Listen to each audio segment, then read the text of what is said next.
여러분들을 환영합니다. 우리 옆 사람과 함께 인사했으면 좋겠습니다. 함께 예배할 수 있어 기쁩니다. 네, 함께 예배할 수 있어 참 기쁜 것 같습니다. 우리는 계속해서 요한복음을 나누고 있습니다. 요한복음의 저자 요한은 하나님의 아들 그리스도를 전하고 그 이름에 힘입어 생명을 얻게 하기 위해 이 복음서를 전하고 있습니다. 사도 요한은 요한복음을 통해 유대인과 이방인, 즉 신자에게 참된 그리스도를 더욱 깊이 전하고자 했고, 불신자들을 향해서 전도의 목적을 전하며 신자든 불신자든 참된 그리스도인이 되기 위해 간절한 마음을 담아 전하고 있습니다. 그리고 오늘 본문은 예수님께서 베데스다라는 연못에 한 인물을 만나기 위해 찾으셨습니다. 1절에서 예수님께서 언제 도착하셨는지에 대해 말하고 있습니다. 1절 제가 읽겠습니다. 그 후에 유대인의 명절이 되어 예수께서 예루살렘에 올라가시니라. 예수님이 예루살렘에 도착하신 날은 유대인의 큰 명절이라고 우리에게 전달하고 있습니다. 유대인들은 구약시대부터 명절이 되면 성전에 올라 자신의 죄를 죄사함 받기 위해 제사를 지냈습니다. 그렇게 이스라엘 유대인들에게 있어 명절에 예루살렘에 오르는 것은 당연한 문화였습니다.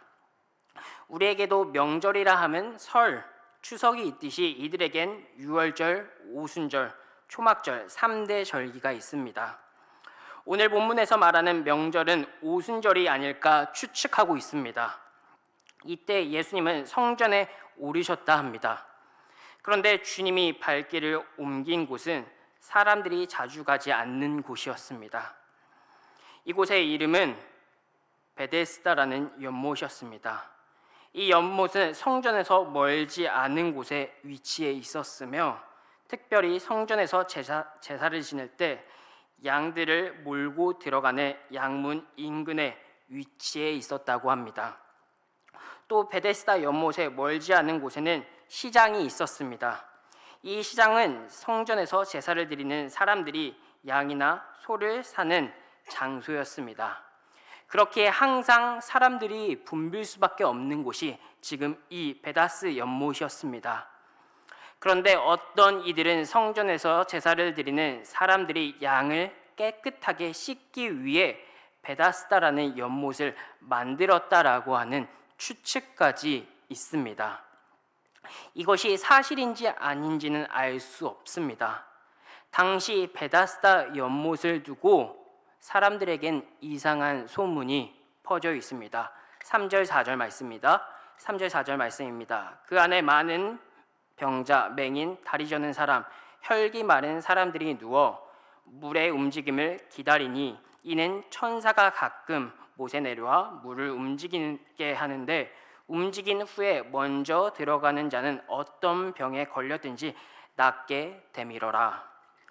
때때로 연못 바닥에서 물을 끌어오르는 현상이 있었는데 과학적인 지식이 없던 사람들은 이 현상이 마치 하늘의 천사가 내려와 연못을 한번 휘젓고 올라가는 모습과 같다고 이야기했습니다. 그리고 이처럼 이상한 현상이 있다 보니 자연적인 미신들이 나오기 시작했습니다. 천사가 물을 동하게 한 상태에 누구든지 먼저 그 연못에 들어간다면 어떤 질병이든 치유될 수 있다는 말도 안 되는 이 소문은 삽시간에 사방으로 퍼져나갔습니다. 그 퍼진 소문은 많은 사람들을 불러 모을 수밖에 없었습니다. 눈이 보이지 않는 사람, 한쪽 또는 제대로 걷지 못하는 사람, 또 신체 일부가 마비되거나 몸에 병이 퍼져 생기를 잃고 삶의 소망이 없던 사람들에게 멀리 퍼졌습니다. 이러한 모든 것들은 사실이 아닌 미신적인 소문이었습니다. 그럼에도 천사가 오갔다는 이야기, 이 사실 하나만으로 사람들이 이곳에 모였고 이것을 치유됐다라는 증거나 이야기는 하나도 없었습니다. 하지만 병이 낫고자 하는 소문은 아픈 사람들에게 더할 나위 없는 희망의 소식이었습니다. 그렇기에 많은 병자들은 그 말만 듣고 혼자 또는 가족들과 함께 베다스 연못에 몰려들었고, 그 연못 내 기퉁에는 사람들이 자리를 깔고 밤낮으로 누워 연못물이 천사에 의해 유동되기를 기다렸습니다. 어찌되었든 이 연못은 사람들에게 있어서 기적을 바라는 장소였다라는 것입니다. 이런 곳에 건강한 사람들은 보이지 않을 것입니다. 아픈 사람에게는 이곳이 기적의 장소이겠지만 건강한 사람들에게는 이 기적이 필요 없었던 곳이었습니다. 사람들이 잘 가지 않는 곳, 사람들에게 외면당하던 베다스 연못에 우리 주님이 홀로 그곳을 방문하셨습니다. 그곳에 도착하신 예수님의 목적은 정확하셨습니다. 수많은 병자의 틈을 비집고 들어가 한쪽 모퉁이에 누워있는 한 남자를 향해 걸음을 옮기셨고, 그 앞에 멈춰 서셨습니다. 그리고 예수님은 그와 눈을 마주치며 오랫동안 그가 병상에 누워있던 병자라는 것을 아셨습니다. 더욱이 이 병이 짧은 시간 동안 고생한 것이 아닌 남자가 38년이나 누워있다라는 것을 주님께서 아셨습니다. 똑같이 태어났지만 때로는 너무나 안타깝고 안쓰러운 마음을 드는 사람이 있는가 반면, 어떤 사람은 무슨 행운을 가졌기에 이토록 부유한 집에 태어났을까 하는 사람이 있습니다. 한 달, 1년 아파 고생한 것이 아닌 38년이라는 시간 동안 움직이지 못하는 신세로 누워있던 이 병자를 보면 볼수록 더욱더 마음이 아파왔습니다. 그런 그를 주님께서 내려다 보셨고, 그리고 수가서 여인을 일부러 찾아오셨던 것처럼 예수님은 이 남자를 일부러 찾아오셨습니다. 그리고 우리 주님께서 이렇게 물었습니다. 6절입니다. 예수께서 그 누운 것을 보시고 병이 벌써 오래된 줄 아시고 이르시되 내가 낫고자 하느냐. 예수님은 38년 동안 고생한 이자에게 내가 낫고자 하느냐 묻고 있습니다. 이곳은 희망 없던 이들이 마지막으로 천사가 내려왔을 때 고침받을 수 있다는 소문만 듣고 모인 사람들이 있는 곳이었습니다. 그렇기에 다들 누가 어떤 질병으로 고통받고 있는지 신경 쓸 틈이 없었을 것입니다. 그런 이곳에 이제까지 죽은 듯 취급을 받던 이 남자에게 한 남자가 걸어와 내가 낫고자 하냐 묻고 있습니다. 이 남자는 그 말 한마디만으로도 굉장히 기뻤을 것입니다. 아무도 그를 취급해주지 않는 그때에, 죽은 사람인 듯 아는 척하지 않는 때에 우리 주님께서 낫고자 하느냐 묻고 있습니다. 그때 환자와 예수님은 이야기를 나눕니다. 7절, 8절 말씀입니다. 병자가 대답하되 주여 물이 움직일 때 나를 못에 넣어주는 사람이 없어 내가 가는 동안에 다른 사람이 먼저 내려가나이다. 예수께서 이르시되 일어나 내 자리를 들고 걸어가라 하시니, 병자는 주님 물이 동할 때 저를 연못에 넣어주는 사람이 단 한 명도 없다라고 이야기하고 있습니다. 이 병자는 과연 예수님을 하나님의 아들인 줄 알고 주여라고 불렀을까요? 아닐 것입니다. 병자가 부르는 이 주여는 호칭, 선생님이라는 호칭이었습니다. 병자는 예수님께서 자신의 불만을 토로했고 예수님께서는 그 불만과 토로를 다 들어주셨습니다. 그리고 답해 주십니다. 일어나 내 자리를 들고 걸어가라 라고요. 아무도 알아주지 않고 아무도 말 걸어주지 않던 이에게 예수님께서 찾아가셔서 그에게 말을 걸며 그가 부리는 투정을 들어주신 후 그에게 일어나라 라고 하신 이 말씀이 우리에게 얼마나 감동적으로 다가오는지 모릅니다. 그런데 조금만 생각해 보면 38년 동안 걷지 못해 누워있던 자에게 이보다 우스운 일은 없을 것입니다. 38년 동안 아무것도 하지 않고 누워 있었기에 그의 다리는 얼마나 굳어 있으며 움직이지 않아 다리에 근육이 하나도 없었겠습니까? 그 의문에 대해서 아무것도 풀리지 않지만 성경은 이렇게 이야기하고 있습니다. 9절 말씀입니다. 9절 함께 읽어보겠습니다.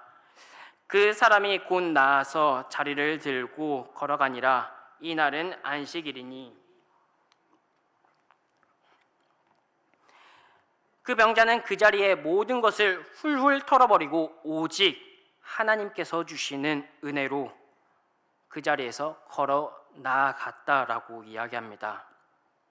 너무 감동적이며 아픈 환자들에게 희망해 주는 말씀이 오늘 본문의 말씀이지 않을까 싶습니다.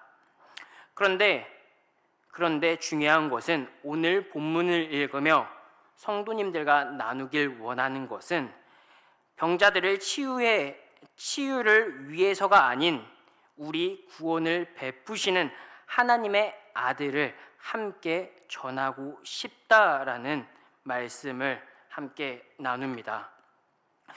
요한은 베다스 연못에서 예수님의 기적과 표적을 멋지게 보여주지만 주님께서 우리에게 진짜 전달하기 원하는 것은 한 사람을 살리는 치유의 능력이 아닌 예수님은 하나님의 아들이시며 하나님의 아들로서 하나님의 일을 하고 계시다는 것을 전하길 원한다라는 것입니다.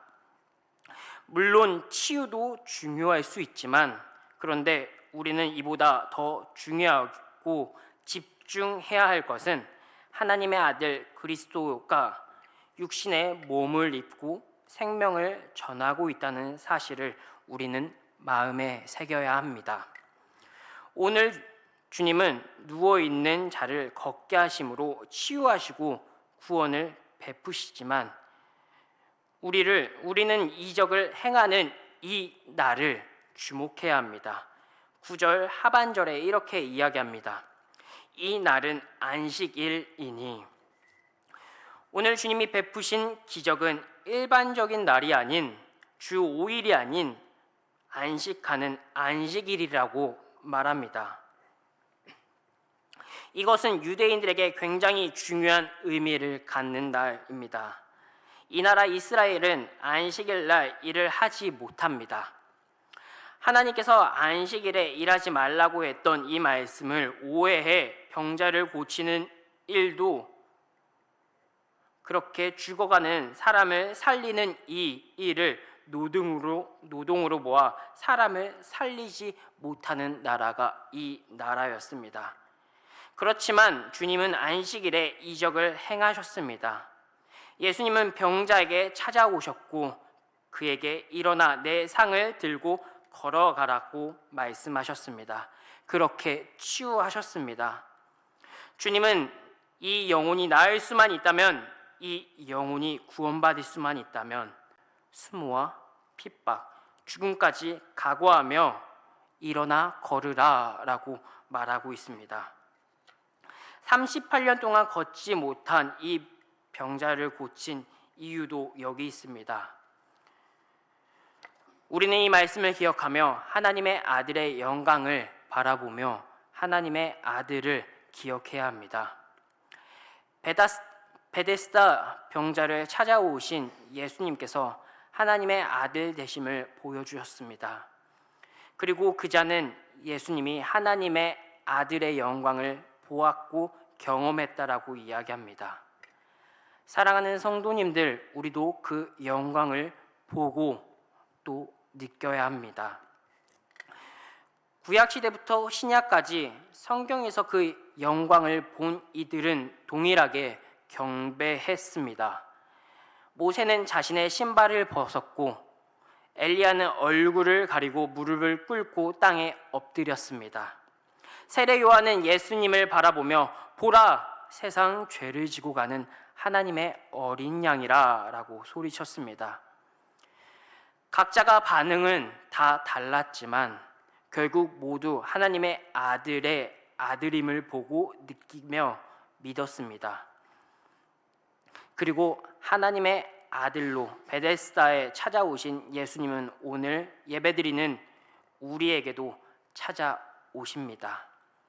그리고 주님을 만나기를 원하는 사람은 38년 된 병자와 같은 사람입니다.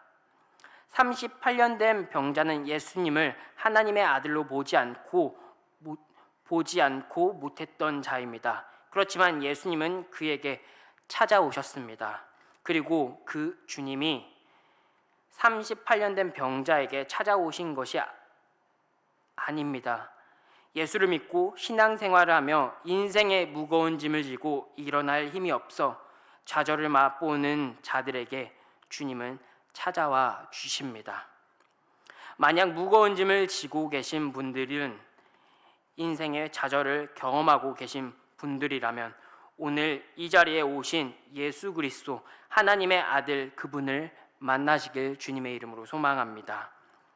왜냐하면 우리의 몸은 38년 된 병자와 같지 않더라도 예수님은 하나님의 아들이라는 것을 믿지 못하는 단 하나의 이유 때문에 우리의 영혼은 38년 된 병자와 다르지 않기 때문입니다. 무기력한 자들, 하나님이 오라고 하셔서 일어날 용기, 힘이 없는 자들, 예수님은 그 병자를 만나자마자 일어나 자리를 들고 걸어가라고 말씀하십니다. 그랬더니 그의 다리에 근육과 힘이 어떻게 생겼는지 알 수 없지만 그는 즉시 일어나 걸어갔습니다. 왜 이런 기적이 일어났냐면 하나님의 아들이 일어나라고 명령하셨기에 일어날 수 있었습니다. 예수님이 말씀하신다면 그 이적과 표적이 일어납니다.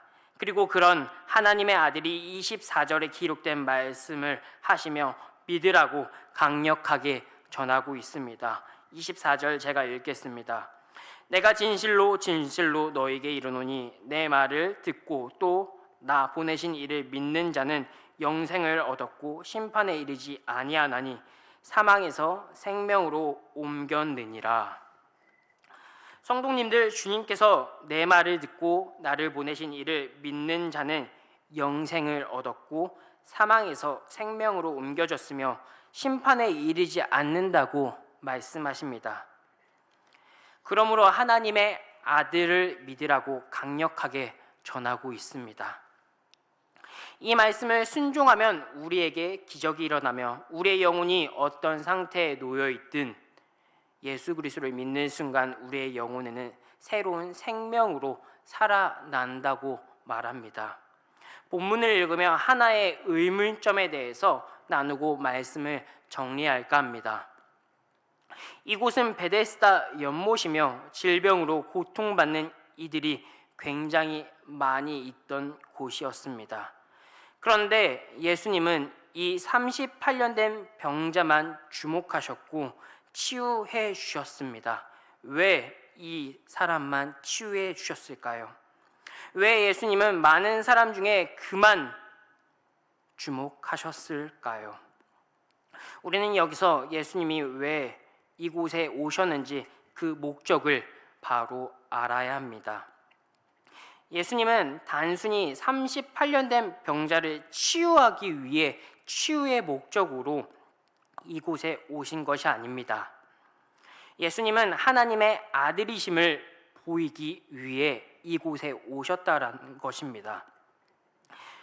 그곳에 많은 사람들이 있었지만 마음에 두고 찾아오신 한 사람을 주님이 다른 사람이 아닌 38년 된 병자 이 사람 한 사람이며 예수님의 목적은 예수님의 계획은 그 사람에게 있었다라는 것입니다. 38년 된 병자가 주님을 찾았던 것이 아닙니다. 주님이 그 사람을 찾고 그 사람에게 다가오셨습니다.